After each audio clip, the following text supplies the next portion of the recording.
Hey guys, welcome to another video on how to install your own turf for a third of the cost. Also, dealing with hills, a tough challenge to overcome, but there is a way to do it and to do it right. A lot of research has been done. So this is what I have found works the best.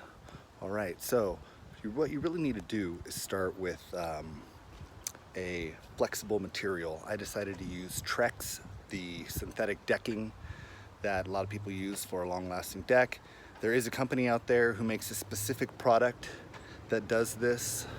It is manufactured by them and it costs a little bit of money. It's a perfectly square edger that's flexible. It works great, but I have not used it and I decided to save more money, so I decided to go with the Trex, and I decided to rip those boards into sections.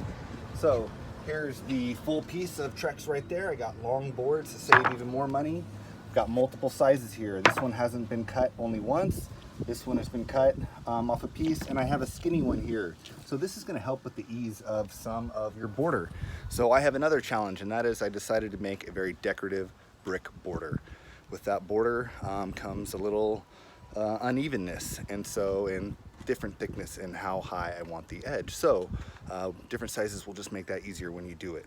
I ripped these with my lithium ion electric saw, and I used the Craig jig that hooks onto the edge, and I just by myself ripped them across the way. So now let's go to the part where we actually install this.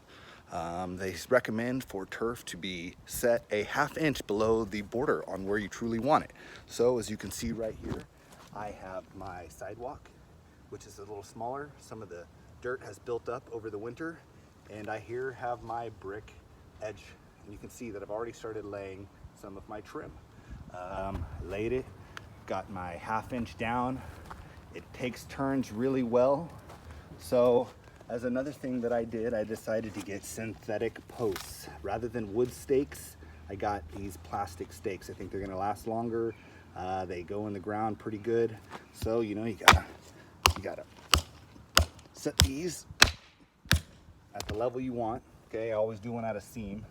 Okay, so after you set them at the length that you really want, you take your turns.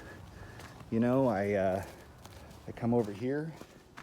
I made a little guide to help me set the height relative to what I truly want. And then I take this and I very carefully work it into the border. Now,